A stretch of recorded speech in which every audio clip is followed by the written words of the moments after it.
Recentemente, uma notícia inesperada movimentou os bastidores do futebol sul-americano.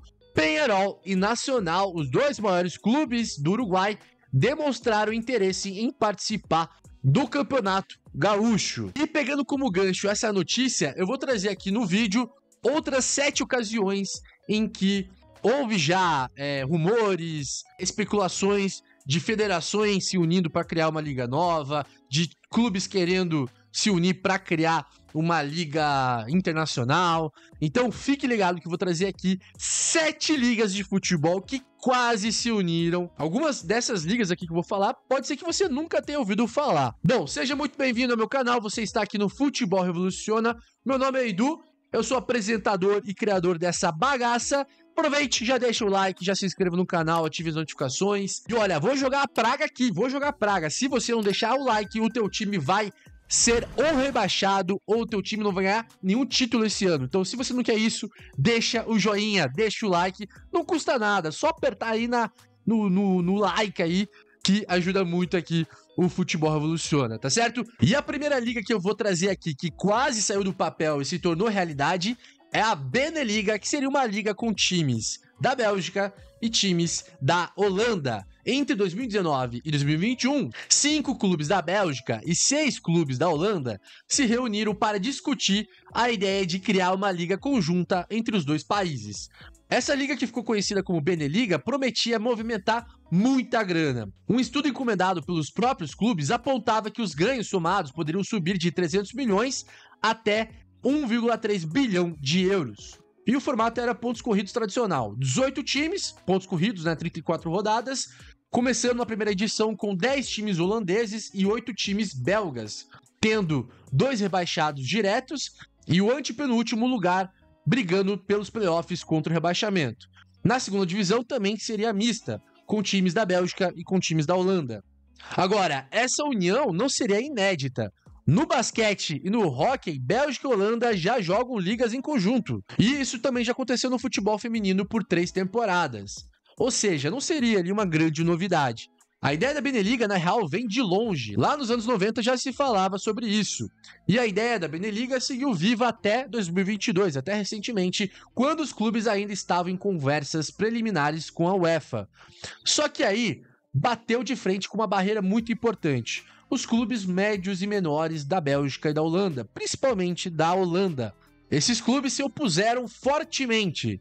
E assim, galera, tem lógica, né? Porque a Beneliga, se ela fosse criada, rebaixaria muitos times menores para uma eventual segunda ou até terceira divisão. E além disso, diminuiria o número de vagas europeias. Então hoje você tem 6 times que podem jogar competições europeias na Bélgica, né? Então, Champions League, Europa League e a Conference. 6 times belgas jogam essas competições e 6 times holandeses se classificam para jogar a Champions, Conference e também a Europa League. E se a Beneliga fosse criada, a estimativa era de que a liga teria apenas 7 times se classificando para as competições europeias, ou seja, você teria apenas metade dos times da Bélgica e Holanda disputando os torneios da UEFA.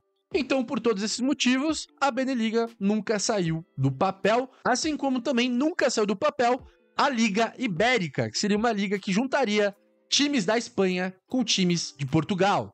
Possível criação da Liga Ibérica sempre teve apoio da Federação Portuguesa de Futebol. A ideia da liga também agradava, né, os grandes de Portugal, Sporting, Benfica, Porto, buscando uma liga mais competitiva, uma liga que pudesse trazer ali mais retorno financeiro para os grandes de Portugal. E a ideia da Liga Ibérica ganhou fôlego, especialmente depois que Portugal e Espanha se candidataram de forma conjunta para sediar a Copa do Mundo de 2030. Inclusive, eles vão sediar, né, a Copa de 2030 junto com o Marrocos. E esse papo, né, sempre existiu, né, através de rumores. Em 2015, inclusive, talvez foi a vez onde mais o projeto ali começou a se desenvolver, onde teve até reuniões da La Liga com a Liga Portugal, com a Federação Portuguesa de Futebol, mas nunca acabou saindo do papel. E os motivos são praticamente os mesmos da Beneliga. Você iria reduzir o número de vagas europeias para Portugal e para a Espanha, caso essa liga fosse criada.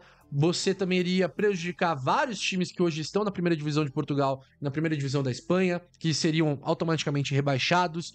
Então, principalmente os times medianos ali da La Liga, um Mallorca, um Osasuna, um Getafe da vida, esses times foram, assim, extremamente contra com qualquer hipótese de existir uma Liga Ibérica, porque possivelmente esses times poderiam sim ser rebaixados para uma possível segunda divisão da Espanha. E também teria até o próprio receio dos torcedores, dos grandes de Portugal, porque ali em Portugal eles mandam, né? Eles ganham um título ano sim, ano não. E se existisse a Liga Ibérica, provavelmente Benfica, Porto e Sporting ficariam ali na terceira, quarta, quinta, brigando por vaga para Europa League, às vezes nem brigando por nada, porque a La Liga é muito mais competitiva, é muito mais disputada.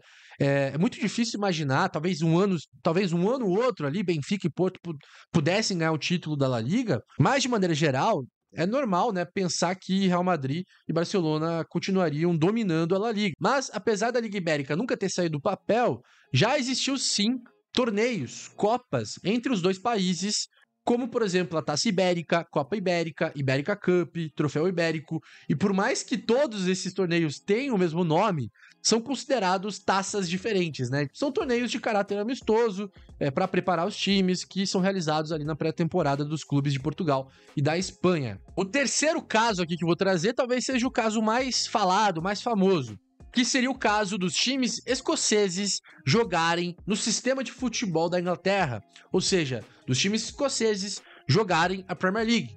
Até porque dentro do sistema de futebol hoje da Inglaterra, os times do País de Gales disputam os campeonatos da Inglaterra. Então você tem ali o Swansea e o Cardiff City, que estão na Championship. Você tem o Wrexham, que ganhou fama com a série produzida pelo Ryan Reynolds, que hoje tá na terceira divisão e possivelmente vai subir para a segunda divisão, né? É um time que se tornou famoso pela série. Você tem o Newport County, que está na quarta divisão. Então você tem hoje 4 times de Gales que estão dentro do sistema de futebol da Inglaterra. E aí muita gente acaba se perguntando, né? Bom, se tem os times de País de Gales na Inglaterra, por que os times escoceses também não participam do futebol inglês? Ou por que não colocam de uma vez por todas o Celtic Rangers já na Premier League, já que são 2 times grandes, né, dentro do futebol do Reino Unido? Até parece lógico, né, pensar nisso. Afinal, você tem Celtic, que já foi campeão da Champions League, você tem Rangers, que já foi campeão da Recopa Europeia. São 2 times históricos que sempre frequentam, né, a Champions League, estão sempre participando da principal competição europeia. The Old Firm, o clássico entre os 2 times, é considerado um dos maiores clássicos do mundo, se não o maior clássico do mundo. Então é natural que haja especulações e rumores dos 2 grandes da Escócia entrarem na Premier League. Antes de qualquer coisa, é importante entender por que os times galeses jogam no futebol inglês e por que os times escoceses não jogam. A explicação é bem simples. Os clubes galeses que estão dentro do sistema de futebol inglês foram fundados antes mesmo do País de Gales ter uma liga profissional. O futebol no País de Gales é o terceiro esporte. Hoje dá para considerar que é o segundo. O rugby e o golfe são os esportes mais populares do País de Gales, né? Ali junto com o futebol um pouco atrás. Então demorou muito tempo para o futebol se estruturar dentro do País de Gales. A Liga Nacional, a primeira divisão de futebol de Gales, profissional, só foi criada em 1992. Então, resumindo, os times de Gales jogam dentro do sistema de futebol inglês porque foram fundados antes mesmo de existir uma liga profissional ali dentro do País de Gales. Já em relação aos times escoceses, a história é completamente diferente. Lá dentro da Escócia, o futebol é o esporte número 1, é o esporte mais popular. Inclusive, a Federação Escocesa é a segunda federação mais antiga do mundo, ficando atrás somente ali da Federação Inglesa. A rivalidade entre a Federação Inglesa e Escocesa é muito grande. E não só dentro do futebol, né? Na verdade, a rivalidade entre Inglaterra e Escócia é enorme na cultura, na política, em questões até envolvendo religião, enfim, praticamente tudo. E, além disso, Celtic Rangers, até os anos 90... estavam sempre presentes ali na Champions League, na Liga dos Campeões, nos campeonatos europeus, por muitas vezes iam longe até quarta, semifinal, final, como eu disse, né, Celtic já foi campeão da Liga dos Campeões, e até os anos 90, Celtic Rangers jogavam de igual para igual contra qualquer outro time grande da Europa. Aí veio a Lei Bosman, a questão financeira, a questão econômica mudou completamente, o mundo mudou completamente, e aí as 4 grandes ligas da Europa, La Liga, Premier League, Campeonato Italiano, Campeonato Alemão, cresceram muito financeiramente, e aí nós temos hoje, né, essa disparidade financeira entre os grandes times dessas ligas em relação a times grandes de outras ligas menores. Foi a partir desse contexto que começou a especulação sobre os Celtic Rangers se juntarem à Premier League, principalmente quando a Premier League começou a estourar, quando começou a aumentar os contratos milionários, né, de televisão da Premier League, quando a Premier League começou a se consolidar como uma das principais, como a principal liga doméstica, né, da Europa, foi a partir desse contexto que Celtic Rangers, que se criou, na verdade, a especulação, os rumores de que Celtic Rangers poderia em algum momento se juntar à Premier League. Mas, para isso acontecer, não é tão simples. Em 2009, por exemplo, houve uma votação entre os 20 times ingleses que estavam na Premier League naquela temporada, e 14 dos 20 clubes votaram contra a inclusão do Celtic Rangers no sistema do futebol inglês, não era nem da Premier League. E aí também entra outro ponto, que é como que seria o caminho viável para Celtic Rangers entrar no futebol inglês? Eles entrariam direto ali dentro da Premier League, um monte de time se ferrando na segunda divisão, na terceira divisão, na quarta divisão inglesa, buscando chegar, conseguir o seu lugar ao sol, né? Conseguir o seu lugar dentre os 20 times da Premier League, um monte de time se ferrando, aí os bonitões ali do Celtic Rangers entrariam de forma automática. Isso iria causar, assim, vários problemas dentro do futebol inglês. Aí se especulou de uma parte dos times escoceses entrarem ali dentro da Championship, né? Aumentar o número de times da Championship. Também surgiu até a hipótese dos Celtic Rangers disputarem desde a quarta divisão, entrarem na quarta divisão ali do futebol profissional inglês. Então, como que seria essa inclusão dos Celtic Rangers dentro do futebol inglês? Entrariam também todos os outros times escoceses no sistema de futebol inglês, ou só Celtic Rangers? Era outra dúvida. Quem se demonstrou muito contra também em relação a essa hipótese dos grandes da Escócia entrarem no futebol inglês é a Federação Escocesa de Futebol, porque a Federação Escocesa nunca curtiu esse papo, porque eles entendem, né, que se Celtic Rangers forem para o futebol inglês, os clubes médios e pequenos da Escócia provavelmente vão definhar, vão perder o seu valor. O campeonato escocês vai perder muito ali em questão de patrocínio, direitos de televisão, vai se tornar ali uma liga muito pequena e assim iria prejudicar, né, o futebol escocês. O futebol escocês ia perder muito dinheiro, se tratando ali do cenário, o contexto local da Escócia, né? Bom, enfim, o que você acha dessa ideia? Você seria a favor do Celtic Rangers na Premier League? Coloque tua opinião nos comentários, deixa o like também, não se esqueça. Próxima liga que quase saiu do papel e se tornou realidade é a Liga dos Balcãs. Uma liga que teria times oriundos da antiga Iugoslávia, da Grécia, da Bulgária e da Romênia. A ideia da liga surgiu como uma tentativa de aumentar a competitividade, a visibilidade e a renda dos clubes da região do sudoeste europeu, que até hoje, né, enfrentam dificuldades financeiras e possuem pouca projeção internacional. Até por isso que existe hoje a Conference League, que é uma forma de trazer mais valor, né, mais prestígio para ligas que jamais conseguiriam ser campeões hoje, né, no formato atual da Champions League. E olha, para você que acha que seria impossível dessa ideia sair do papel, por questões geográficas, né, de geopolítica, pelos conflitos históricos que já aconteceram ali na região, saiba que, sim, existe uma liga que hoje tem o nome de Liga Adriática, por causa do Mar Adriático, que envolve times de basquete, né, uma liga de basquete, que envolve times de basquete de países da antiga Iugoslávia. Então a proposta da Liga dos Balcãs de futebol é baseada na Liga de Basquete, né, na Liga Adriática.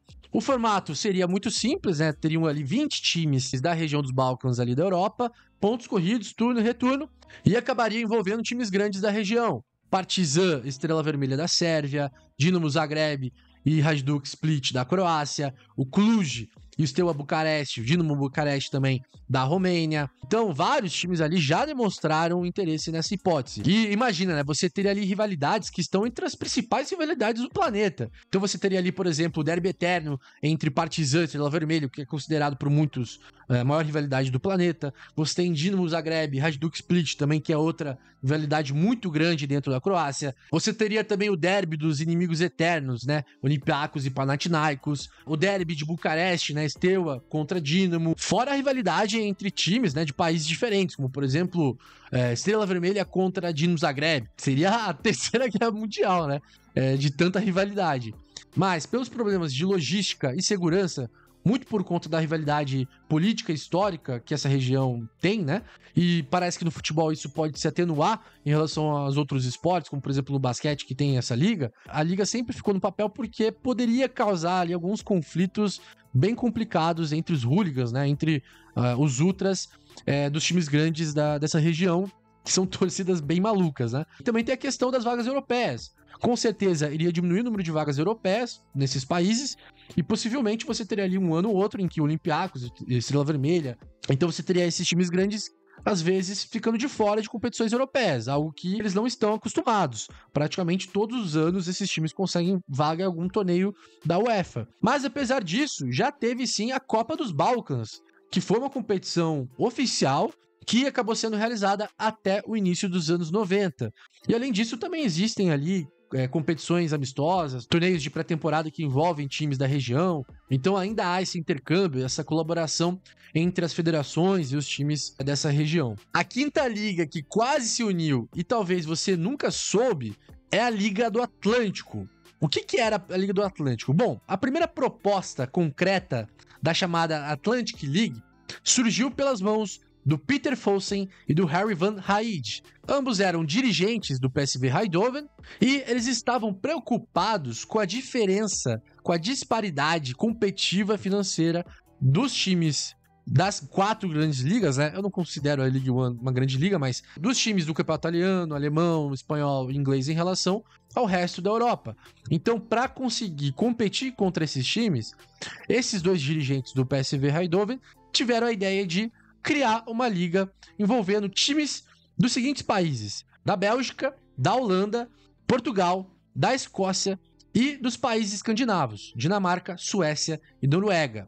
A proposta era bastante ousada: abandonar suas ligas nacionais, ou seja, as ligas nacionais desses países que eu acabei de citar deixariam de existir, e formar uma nova liga envolvendo clubes desses países que eu citei, justamente para que essa liga pudesse competir em visibilidade e receita com as 4 grandes ligas da Europa, e assim manter a relevância esportiva desses clubes. E olha, eu vou te falar, viu? Você teria nessa liga aqui vários times gigantescos. Você teria Ajax, Feyenoord, PSV, Benfica, Porto, Sporting, Rangers, Celtic, Anderlecht, Bruges. Aí você teria ali times grandes escandinavos. Você teria muito time de camisa. Seria uma liga também com 20 clubes, pontos corridos normal. E o estudo feito pelos dirigentes ali da época, os países representados somavam juntos uma população em volta de 40 milhões de pessoas.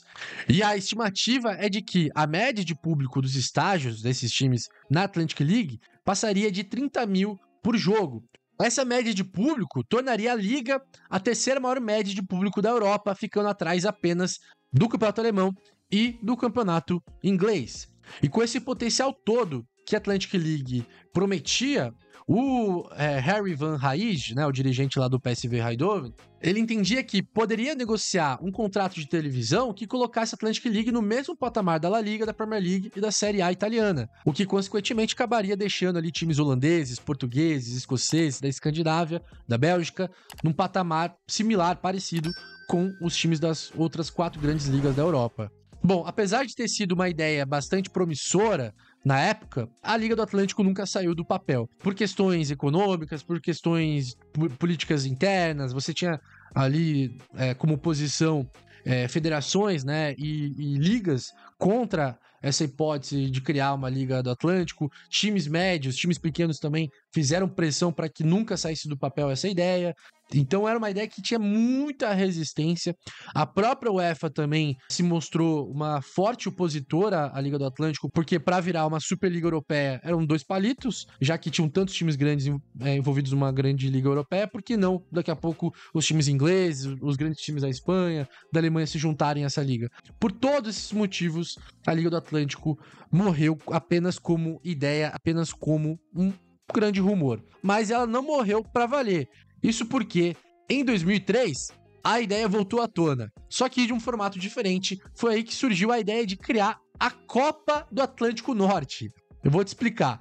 Bom, dessa vez, ao invés de acabar com as ligas nacionais dos seus países, a ideia aqui seria criar uma Copa em paralelo às ligas nacionais, em paralelo às competições da UEFA, para aumentar a visibilidade, conseguir mais formas, né, de arrecadar dinheiro para os clubes holandeses, belgas e da Escandinávia e também da Escócia. Aqui, nesse formato da Copa do Atlântico Norte, não teriam mais os times portugueses, né? Eles não participariam mais aqui das negociações. Então a ideia aqui da North Atlantic League Cup, nome horroroso, né? Parece nome de competição genérica aí do FIFA. A ideia aqui seria então envolver clubes, né, desses países que eu acabei de falar, justamente para ter confrontos entre times grandes, Celtic contra Ajax, Rangers contra PSV, Anderlecht contra Copenhagen, enfim, parecido com a Copa Mercosul, que envolviam times grandes da Argentina, do Uruguai, do Brasil e do Paraguai, e também do Chile, né? Parecido, uma ideia parecida, só que também essa ideia nunca saiu do papel, nunca foi para frente, justamente por falta de viabilidade, organização, por busca de patrocínio. A UEFA também fazia pressão, né, para que não rolasse, justamente para não concorrer com as suas próprias competições. Foi a partir disso até que a UEFA melhorou a Copa da UEFA, começou a valorizar mais ainda a Copa da UEFA, se transformou na Europa League. Foi a partir dessas pressões, supostas ligas que seriam criadas, que a UEFA foi melhorando seus produtos. Mas teve uma liga que surgiu através dessa ideia de criar uma Copa ali do Atlântico Norte, que é a Liga Real Escandinava. A Liga Real Escandinava era uma liga que envolvia 4 times da Dinamarca, 4 times da Suécia e 4 times da Noruega. Se tornou uma grande Copa dos países escandinavos, só que durou apenas 3 anos essa competição, porque a competição enfrentou muitas dificuldades financeiras para se sustentar, teve dificuldades de conseguir patrocínio, baixa venda nos direitos de transmissão dessa competição, e por isso que a Copa Real Escandinava teve o seu fim precoce. Com o papo da Liga do Atlântico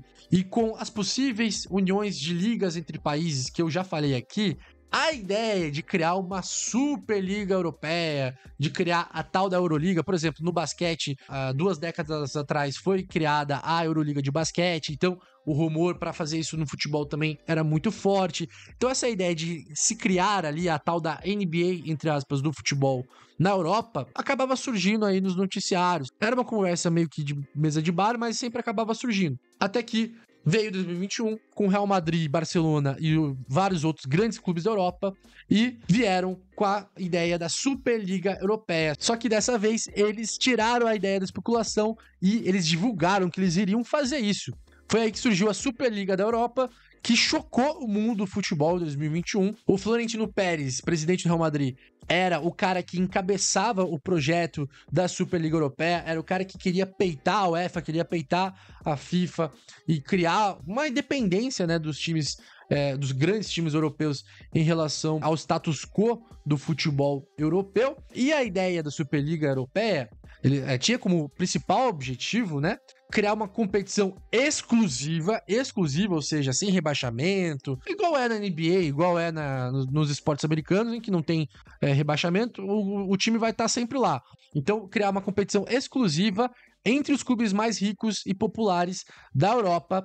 Aqui a questão de popular é relativa, mas enfim, entre os clubes mais influentes, podemos dizer assim, politicamente e economicamente, para fora da alçada da UEFA, visando maior rentabilidade, visando maior visibilidade, visando maiores receitas aí para os seus clubes. Eles entendiam que, se tornando independente da UEFA, eles poderiam arrecadar muito, muito mais do que eles arrecadam disputando a UEFA Champions League, por exemplo. Manchester United, Manchester City, Liverpool, Arsenal, Chelsea, Tottenham, Real Madrid, Barcelona, Atlético de Madrid, Juventus, Milan e Internacional são os clubes fundadores da proposta, tendo ali Barça, Real e Juventus os principais líderes, né, desse projeto. Borussia Dortmund, Bayern e Porto recusaram a oferta de participar da criação da Superliga Europeia. E qual que era a ideia, basicamente? Era uma ideia absurda. Eles queriam criar uma liga com 20 clubes, divididos em 2 grupos, grupo A, grupo B, com 10 clubes em cada, 18 rodadas, né, turno e retorno, se classificaria ali depois para as quartas de final,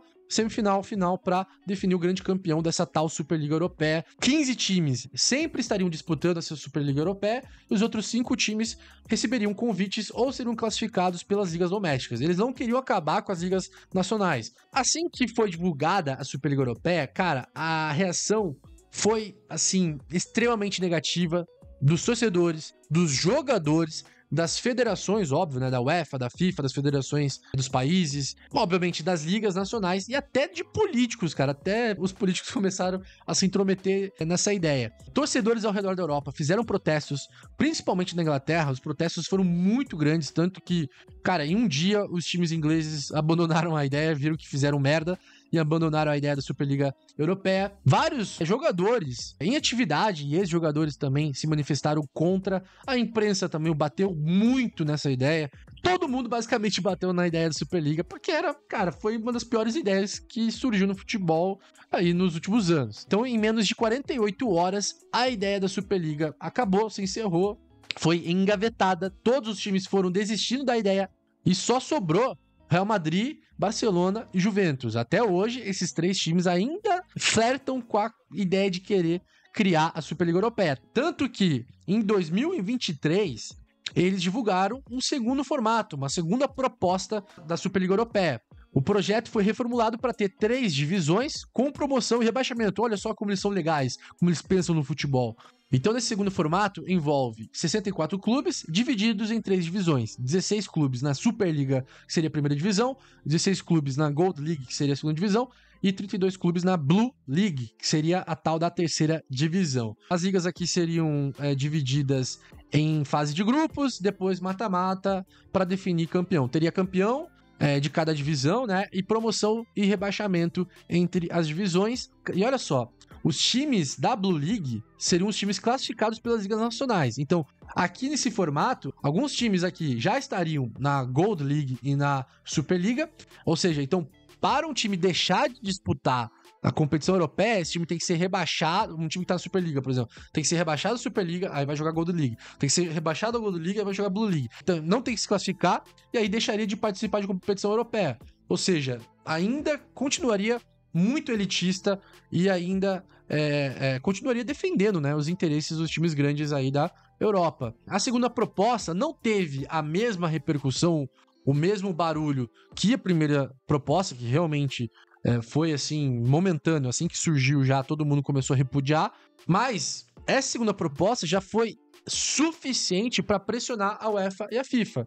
Não à toa, a UEFA mudou o formato da sua UEFA Champions League. Hoje a UEFA Champions League tem a fase de liga, tem mais jogos, tem 4 datas a mais jogos entre os times grandes. Por quê? Por causa da pressão dos times grandes, porque eles entendiam e eles ainda entendem que dá para arrecadar muito mais com a Champions League. Galera, então foram 7 ligas de futebol que quase se uniram e você nunca soube, ou talvez você ouviu pouco falar sobre essas ideias. Deixa nos comentários o que você achou do vídeo, quero saber a tua opinião. Não se esqueça de deixar o like, de se inscrever no canal, de ativar as notificações aqui para você receber os nossos conteúdos. Muito obrigado por você ficar até o final do vídeo. Vou deixar outro vídeo aqui no Futebol Revoluciona, ó. Tá aqui, ó. Assista aqui, continua assistindo os nossos vídeos e te vejo no próximo vídeo. Tamo junto, fui!